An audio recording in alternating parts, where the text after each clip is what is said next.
చెట్లతోనూ మనుషులతోనూ జంతువులతోనూ అన్నిటి యందు వ్యాపించి ఉన్న పరమాత్మ అన్నీ మనకి కనిపిస్తున్నాయి ప్రత్యక్షంగా. కానీ ఒకానొక సందర్భంలో తనకి తననే ప్రశ్నించుకుంటున్నాడు. అందరిలో అంతర్యామిని దర్శించడానికి తాను చేసిన సాధనలో అనేక రకాలుగా సంకీర్తన రూపంలో చెప్తూ ఈ సురలు, ఈ మునులు, ఈ చరాచరములు, ఈ సకలమంతయు ఇది ఎవ్వరు అని ప్రశ్న వేస్తున్నాడు. అంటే ఆయనకి డౌట్ వచ్చి కాదు, విశ్వమంతా వ్యాపించి ఉన్న పరమాత్మ అన్నిట్లో ఉన్నాడని డౌట్ వచ్చి కాదు ఆయనకి.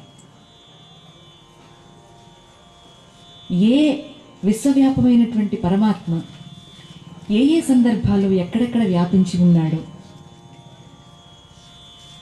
అదంతా ఎక్కడ ఉన్నావో అని తనకు తానుగా ప్రశ్న వేసుకుంటున్నాడు. చివరిగా మనందరికీ ఆన్సర్ ఇచ్చాడు. శ్రీ వెంకటాద్రిపై చెలగి నీవుండగా దైవంబులను వారు తామెవ్వరు. ఇక్కడ ఇంకొకటి కూడా, ఇప్పుడు చాలామంది భగవాన్లు రకరకాలుగా వస్తున్నారు.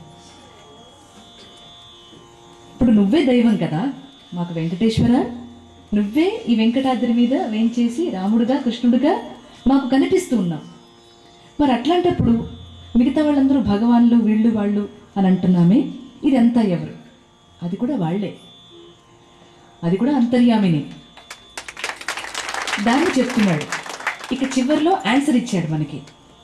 చెలగిని ఉండగా దైవంబులను తామెవ్వరు అంటూ వాళ్ళు కూడా పరమాత్మ యొక్క స్వరూపమే, మంచిని చెప్పడానికి వచ్చారేమో అని మనకందరికీ కూడా ఒక ప్రశ్న వేసుకుని ఆయన మనకి మళ్ళీ ఆన్సర్ ఇస్తున్నాడు. విందాం.